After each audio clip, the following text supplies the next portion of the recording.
Caught my wife cheating, she tried to run over my new girlfriend. Now she's in prison, I got everything, and my girlfriend's okay. My name is James.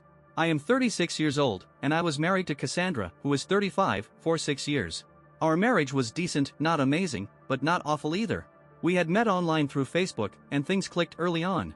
During the dating phase, things were genuinely good.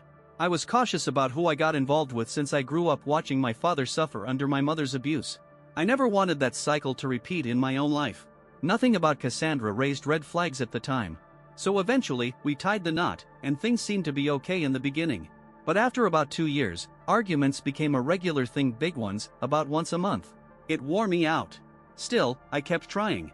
We had a good foundation, and I figured we could work through whatever it was. I brought up marriage counseling more than once. She went to one session, then refused to go again. My take? She hated that the therapist did not take her side.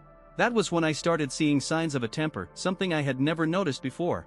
I suspected it had something to do with her father passing, but that was just a guess. She never turned violent, but the yelling was constant. Eventually, we fell into a pattern where we were just living alongside each other. There were still good moments, sure, but nothing close to what we had early on. I was still in love with her, though. I figured if things did not improve soon, we would be looking at divorce. Still, I believed marriage should be taken seriously unless there is abuse or cheating. Then it is a different story. I work in a mid-level position. It is not glamorous, but it pays the bills. I often have to travel for work, and this whole story kicked off during one of those trips. I had flown out to another state for a 4-day business expo. But the team was called back after 3 days because of a work emergency. I decided to surprise Cassandra by coming home early. I thought it might rekindle something. I even bought the flowers I knew she loved. I let myself into the house with my key. She was supposed to be home that day, so when I did not find her in the kitchen or living room, I headed for the bedroom. That is when I saw her with another man. He was on top of her. She was making noises. The image is burned into my brain. They noticed me as soon as I opened the door. The light from the hallway must have caught their attention. They both jumped up and scrambled to put on their clothes. The guy grabbed his stuff and tried to shove past me. I have no idea if he knew she was married. In that moment, I grabbed his throat, not choking him, just holding tight. Then I slapped him twice. I cannot even explain why I did that. It just happened. He looked stunned but did not fight back.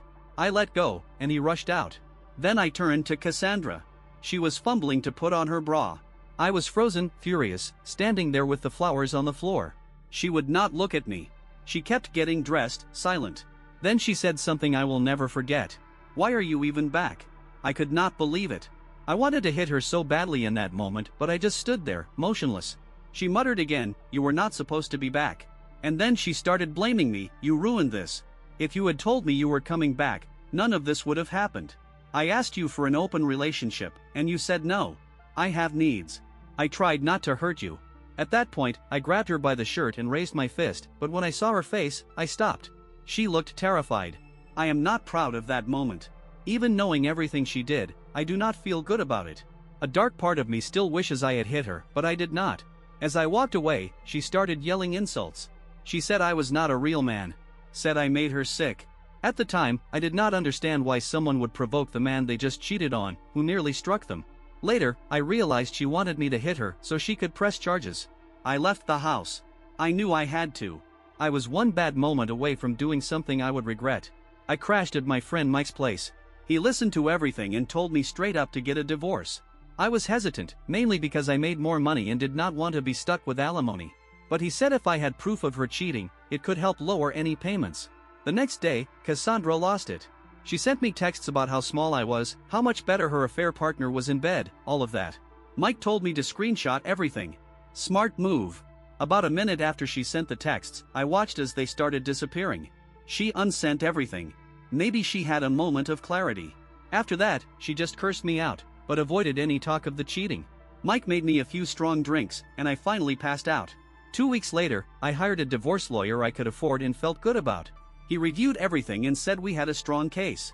He was honest, though not sure I would avoid all alimony, but he would try. She was served and waited almost a month to respond. It was clear we both wanted out, but she was going to drag it out to make my life harder. She showed up to every legal step acting like the victim, being difficult, wasting time. We had already been apart for months by then. It made no sense, except that she wanted me to suffer. Around this time, I tried to move on. At first, I went on a few one-night stands. They were empty. That is part of why I had never agreed to her open relationship idea. I am just not wired that way. I am a one-woman kind of man. Eventually, I tried to reconnect with a hobby: reading. I used to love science fiction before work and life wore me down. One day, I stopped by a bookstore, looking for something to get back into. I met a woman there who was browsing the same section. I asked for a recommendation. She smiled and asked what kind of stories I liked. We talked for over 30 minutes. Her name is Emily. I left with a book and her number. I told her up front I was going through a divorce, and she did not flinch. She said it was better to be honest. We started seeing each other not long after. She was the calm in the middle of all the chaos. The divorce dragged on for months. Cassandra would not let go. By the time Emily and I had been dating for 5 months, I was still legally tied to Cassandra. And that is when everything truly blew up. I used to be an avid reader, but once life got busy and work took over, I let go of that part of myself. As the divorce dragged on, I needed something that was not alcohol to ground me again. That is how I ended up walking into a local bookstore. I was trying to pick up a fiction novel, but I had been out of touch with the genre for so long that I did not even know where to begin. While I was standing in the science fiction aisle, trying to decide, I noticed a woman nearby looking through the same section. I asked her if she had any recommendations. She asked me a few questions about the kind of stories I liked, and we got into this long conversation, talking about books, series, what we had both enjoyed over the years. We stood there talking for half an hour.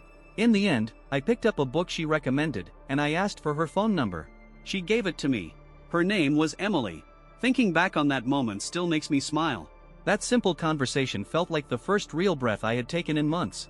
We started dating not long after. I was upfront with her about my divorce situation, but it did not bother her. She told me she appreciated the honesty, and that she could tell I was not looking for a rebound or playing games. At that point, she was helping me stay afloat without even realizing it. And the best part was I had not been searching for that. She just showed up in my life when I needed something real. Meanwhile, Cassandra continued to drag out the divorce. She was stalling at every turn, throwing up obstacles just to get under my skin. Emily and I had been together for 5 months, and I was still not legally free from my ex. Then came the day everything changed. Emily and I were out running errands and grabbing a bite to eat. We were walking back to her car in a busy shopping center when I suddenly heard a car engine roar. I turned just in time to see a vehicle speeding toward us. It was not just coming at us randomly, it was aimed straight at Emily. I grabbed her arm and yanked her to the side. The car still clipped her leg as it came through. She screamed, and when I looked down, I saw that her leg had been bent at a horrible angle. It was broken above the ankle. I pulled out my phone to call emergency services, but the car had slammed into another parked vehicle and started reversing. We were still on the ground, and it felt like the driver was trying to line up for another pass. I had to drag Emily between some parked cars just to keep her safe. People in the parking lot started noticing what was happening and began approaching. That was when the driver's door opened, and I saw who it was: Cassandra. Part of me was not even surprised. If anyone was going to snap like this, it would be her. But I was still stunned. It was no accident. She had aimed the car at us, at Emily. She started approaching us, but someone grabbed her and held her back. A bystander stepped in before she could get closer. Police and paramedics arrived a few minutes later. Emily was taken to the hospital in an ambulance. Cassandra was arrested at the scene. While the officers were putting her in the back of a squad car, she shouted at me, "It has not even been a year and you are already parading her around like she matters." It was terrifying, but also completely insane. She acted like I had wronged her, as if I had not walked in on her with another man. She really thought she had been wronged. That whole day felt like a blur. But Emily recovered, thankfully. She healed up fully. At the time, though, I thought she might leave me. Who would want to deal with something like that? But she stayed. She told me as long as Cassandra was locked up, she felt safe. And sure enough, the police took the case seriously. The parking lot had multiple security cameras, and they captured everything. Turns out Cassandra had driven past once and spotted us. She circled back and gunned it. It was all premeditated. She was not out of her mind, she made a decision. Because of the criminal case, the divorce had to be paused. And being dragged into a legal case like that? It was brutal. It took over my life and even interfered with my job. But it had to be done. The prosecutors had a slam dunk case. Eyewitnesses. Surveillance footage. And Emily and I testified. Cassandra faced several charges, and the most serious one, attempted murder, stuck. She was convicted on all counts. They sentenced her to 12 years in prison. I honestly thought she deserved more, but they claimed she had shown remorse and had no prior record. She might even get out early for good behavior. Still, 12 years is a long time. Especially in your 30s. She had to finish the divorce remotely from prison or through her lawyer. After that incident, things finally started to move. The judge ruled against her completely. Thanks to her actions, she got nothing. No alimony. No property. Nothing beyond what she came into the marriage with. And I will be honest, seeing that ruling come down felt like the first real bit of peace I had gotten in a long time. I will be honest, it felt good knowing she walked away with absolutely nothing. The judge refused to reward her behavior with a single thing she had not earned on her own. That moment, hearing the verdict, was like a weight being lifted off my shoulders. After everything she had put me through, it finally felt like things were falling into place. Cassandra has been gone from my life since then, and I hope it stays that way. Sure, she will get out one day, but just having this time without her around has made life feel lighter. I moved out of our old place, not because I had to, but because the memories in that apartment were poisoned. I could not walk through the front door without thinking about what she did. So Emily and I found our own space. A fresh start. And it has been good, really good. Emily even jokes that taking that hit in the parking lot was her way of helping me win the divorce. She says it with a laugh, but I know she means it. That woman has more strength than anyone I have ever met. If I could go back and change something, maybe I would have walked away the first time I saw Cassandra's temper. But honestly, hindsight always makes things seem clearer. You think someone is just going through something, and you give them the benefit of the doubt. The truth is, sometimes people do not show you who they really are until it is way too late. All I can tell you is, steer clear of anyone who starts showing signs of being unstable, especially when they start blaming you for things that are clearly their fault. In the end, I came out of it better. Stronger. Happier. That is what matters. Now, onto something else. Story 2. I am a 26-year-old man, and I have known my current wife since high school. We were together for years before getting married. When I got my orders to head to basic training for the Army, we had been married for 5 years. It was a 10-week training camp, the longest time we had ever been apart. She told me she could handle it. She even encouraged me to go, knowing it had always been a dream of mine. I believed her. But the second I left, things started to feel off. She barely reached out. I would go hours without touching my phone, thinking I would see messages from her, something to help with the homesickness, but nothing came through. When I finally did talk to her, she claimed she did not know I was allowed to use my phone during training. That was a lie. I had told her ahead of time. Over the next few nights, the pattern continued. I would not hear from her, then she would call out of the blue, crying about how much she missed me. She made excuses about being busy, saying her friends were keeping her distracted because one of them was moving away. I wanted to believe her. I tried to. When I got back from training, it was supposed to be this big moment. We hugged, we kissed, and it felt like we were back on track. I moved back into our place on base and started my Army assignment. I thought the hardest part was over. Then I noticed her glued to her phone. She was always texting, always smiling at the screen. Meanwhile, this was the same woman who could not be bothered to reach out to me while I was gone. One night, I tried to check her phone while she slept, but it was locked. I did not know the passcode. The next morning, just as I was about to ask her for it, she told me she had a doctor's appointment. She said she was late. That hit me hard. I had not been back long, and she was already worried she might be pregnant? I was excited at first. I hugged her. She barely hugged me back. Said she was feeling sick. Right then, something clicked in my head. I started wondering if that baby could even be mine. I looked her in the eyes and asked if she had anything she needed to tell me. She looked right back at me and said no. She told me she loved me. But when she said she was just nervous about having a baby so suddenly, she would not look me in the eyes anymore. I spent the next couple of weeks treating her like royalty, trying to be the supportive husband. I went with her to the appointment, acting like a future dad. The ultrasound showed she was 7 weeks along. That was impossible. I did the math right there in the exam room. 7 weeks ago, I had been deep in training camp. There was no way the child was mine. I stared at her. She knew I had figured it out. She got up and ran into the bathroom. I left. Just walked out. She came running after me, crying, trying to talk. I sat in the car, silent. When she got in, we had it out.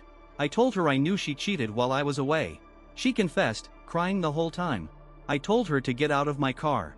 She kept begging, but I repeated myself until she got out. Later that day, her mother drove her back to our place and started yelling through the door. She acted like it was my fault her daughter was standing outside the hospital alone. I told her I was done, that I wanted nothing to do with either of them. She demanded proof that the baby was not mine, so I gave her the dates. I watched her face shift as she turned to her daughter. That was when my wife finally broke down and admitted it in front of her mother. Her mother was stunned. She did not say much, just shook her head and walked off. My wife followed her, begging to get in the car. We got the paternity test before the divorce was finalized. Just as I thought, I was not the father. I stopped asking her anything after that. I was done. I wanted out and I wanted peace. Years later, I found the woman who became my real wife.